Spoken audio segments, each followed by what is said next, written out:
احبابي الزملكاويه بعد العوده من كاس العالم نبدا مشاكلنا. طبعا انتوا فاهمين الزمالك مشكله بتسلم مشكله بتسلم مشكله، ودلوقتي اكبرهم المشكله اللي حضرتك شايفها دي. ايوه بالظبط كده، الكابتن حسام عبد المجيد راح فريق بلغاري في الدوري البلغاري. محدش فاهم حاجه، هجيب لك شويه ارقام من الدوري البلغاري. انا بضحي عشانك، انت زملكاوي حبيبي صاحبي شقي. تعال نشوف الفريق البلغاري اللي رايح له الكابتن حسام عبد المجيد. نبدا بسم الله الرحمن الرحيم. الفريق ده مبدئيا كده بسم الله يا جماعه طلع في دوري 2011 2012، تمام. اول دوري ليه خد دوري، طب واللي بعديه خده، طب واللي بعديه خده، لحد الان الدوري البلغاري باسم النادي البلغاري اللي هيروح حسام عبد المجيد واخد 14 دوري من ساعه ما طلع. وده يوحي لك بحاجه غريبه جدا، في نسخه. طب ما حدش نفسك، طب ما اعرفش، هو واخد 14 دوري من ساعه اول موسم ليه لحد دلوقتي واخد الدوري، تمام. طب يعني شوف امكانيات الراجل، يعني الراجل ده جامد بس بلغاريا ولا جامد اوروبيا؟ تمام. في اوروبا باشا اكتر انجاز عمله وصل دور 16 في الدوري الاوروبي.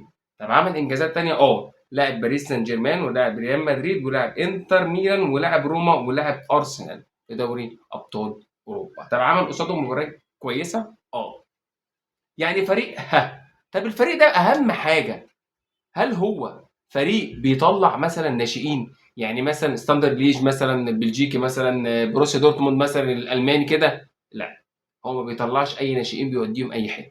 تمام، عايزك تركز معايا. الناشئ الوحيد او اللعيب اللي عدى من قدام النادي كده، عدى من قدام النادي، هو كافو بتاع البرازيل اللي كلنا عارفين. دي بالنسبه للارقام الفريق البلغاري في الدوري البلغاري اللي مكتسح اكتساح تام، هو قاعد هناك محدش بياخد الدوري غيره. تمام.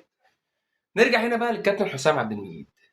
كابتن حسام عبد المجيد جه نادي الزمالك قال لهم يا جماعه انا عندي عرض بمليون ونص دولار من الفريق البلغاري ومحتاج امشي او احترف.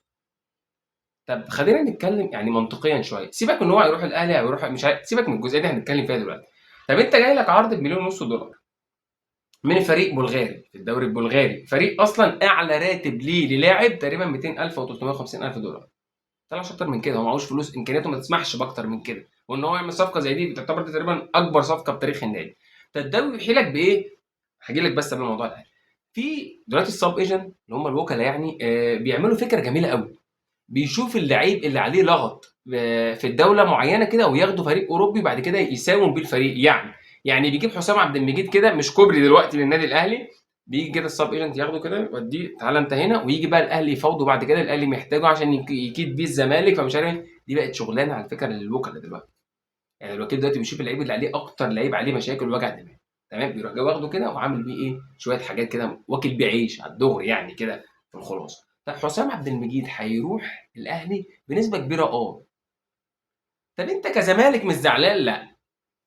ليه لا؟ هقول لك ليه لا. صلي على جمال سيدنا محمد، عاوز تروح الاهلي اتفضل. انا مهما قلتها برضو لزيزو وقلتها لفلان وعلان وتلتان، يا جماعه اللي شايف مصلحته مع نادي الاهلي شد، روح. انت عاوز تروح الاهلي يا باشا روح، انا ما عنديش مشكله والله، بس هي صفقه يعني انتقال مباشر دي تبقى صعبه شويه، فما فيش مشكله، مش انا استفدت منك ماديا حبيبي، روح روح، ما عنديش مشكله. انا واخد فيك مليون ونص وهاخد فيك حقيقة بيع 20%، فهرزق من وراك حتى لو الاهلي هياخده. هو كده كده مبدئيا النادي البلغاري هيطلب فيك 3 2 ونص والاهلي بيدفع.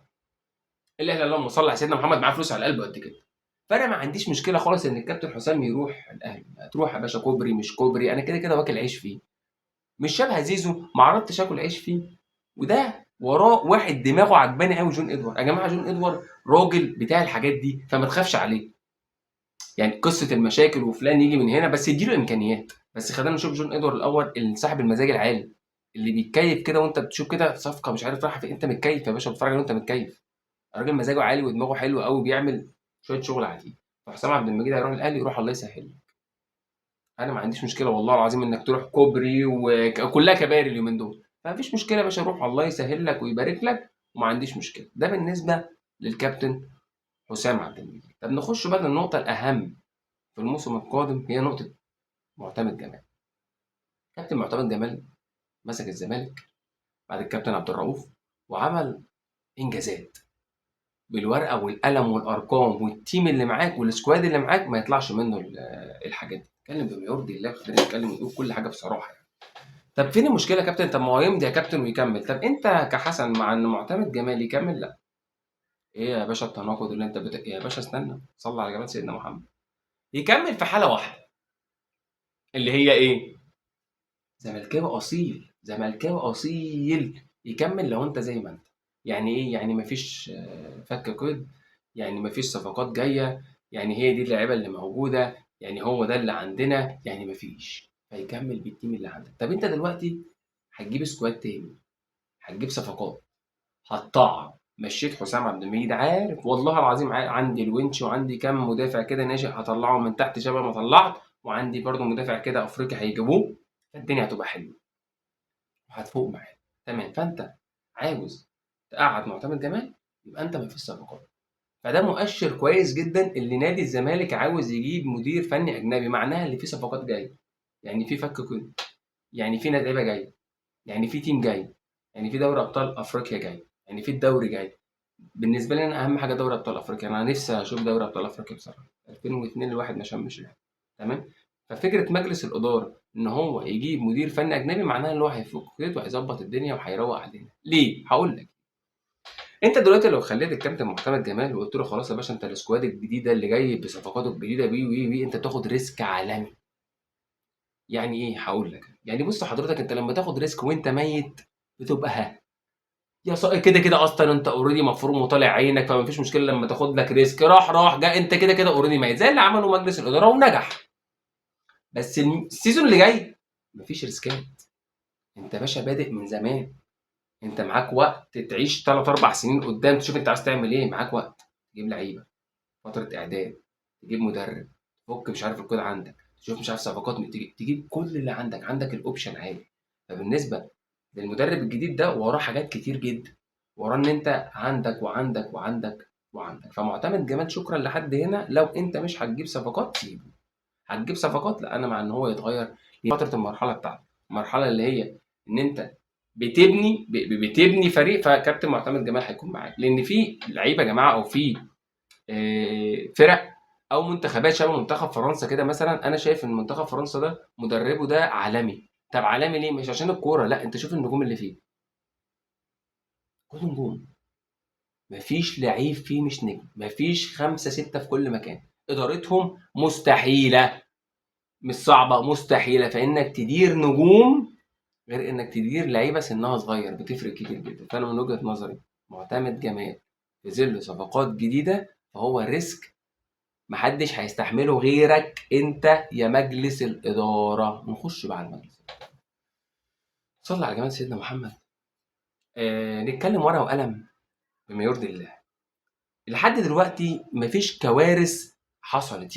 يعني بص، يعني مثلا احنا جبنا فلان وعلان وترتان ومش عارف ايه وبتاع، ولبسونا في الحيط في 3 4 لعيبه. بس على ارض الواقع انت بتتكلم ان مفيش لسه مصايب بتاعتكم. يعني القيد مثلا 16 قضيه بقوا 10 هيتحلوا كلهم، يبقى انت كده زي الفل.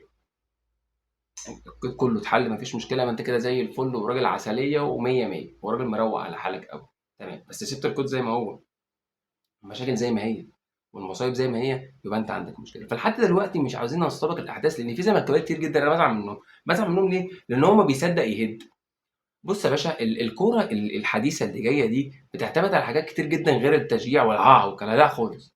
يعني انا شايف تغيير معتمد جمال دي حاجه كويسه بمجلس الاداره، مش حاجه وحشه، حاجه كويسه. هو شايف فيجن اعلى، انا شايف لا انا محتاج مدرب بطموحات اكتر، بخبره اكتر، مش عارف بايه بحاجات كتير جدا. انا شايف لا انا محتاج ان انا اجيب مدرب تاني عشان ادخل دوري ابطال اوروبا السنه اللي دوري ابطال افريقيا سوري السنه اللي جايه. داخل دوري، عندي الكاس، عندي حاجات كتير جدا. فانا محتاج مدرب تاني يعني. فدي اهم حاجه اتخذها مجلس الاداره، ان هو جاب مدرب تاني. فانا شايف ان الفتره اللي جايه دي انا ما اقدرش انتقد مجلس الاداره قوي. آه، انا لسه ما شفتش ان رخصه اتسحبت، لسه ما شفتش، والكلام ده مش هيحصل ان انا ما مش هشارك في افريقيا. لسه ما شفتش ان انا قواضي اللي عليا دي مش هتخلص، زي ما في ناس كتير جدا بتهاجم زي ما انا بزعل والله. فين مجلس الاداره؟ ويقعد يا باشا استنى، انت معاهم يا عم، قول الصح صح والغلط غلط. يعني لما مثلا يجي مجلس الاداره يعمل حاجه كويسه قول ده صح، ولما يعمل حاجه وحشه قول ده غلط. انا ما عنديش مشكله تقول لا، ما فيش حد يعني شامل وناجح في كل حاجه، لا، في عنده مشاكل وفي عنده شويه مش عارف ايه وعنده شويه مش كده. في صح وفي غلط، مش دايما هو غلط، مش دايما تتناقض مع مجلس الاداره وتتناقض مع فلان وعلان وترتان، لا، قول الحلو بتاعه قول الوحش بتاعه. لحد دلوقتي مفيش قيد، لسه مفيش رسمي رخصه مسحوبه، مفيش لحد دلوقتي مثلا مشكله او مصيبه عندك طلعت منه، لا الدنيا كويسه والحياه زي الفل مفيش مشكله خالص. لما تيجي تطلع بتكلم، طب يا عم احنا هنستنى الناس لما شاف الفاس تقع في مين؟ ما وقعتش قبل كده في الراس، هم بس بيحسسونا بالمصيبه، بس يا رب ما تحصل. ده العيب اللي عنده، حسسك ان المصيبه جايه ويا رب ما تيجي، بس هي الفكره في كده. فانا عايزك تصبر شويه كزملكاوي وتهدى شويه. نرجع نقول تاني، حسام عبد المجيد عاوز تروح الاهلي الله يسهل لك الحال. كابتن معتمد جمال تاني وتالت ورابع، لو هتبقى عليه يبقى انت مش هتجيب صفقات، هتغيره يبقى انت هتجيب صفقات، فانا التغيير ده بالنسبه لي امل خير يعني، تمام كده. ومرحب برجوعك لينا من تاني يا فندينا، ومشاكلك مغرقانا طول عمرها. لو عجبتك الحلقه هتعمل ايه؟ سبسكرايب ولايك. سلام عليكم.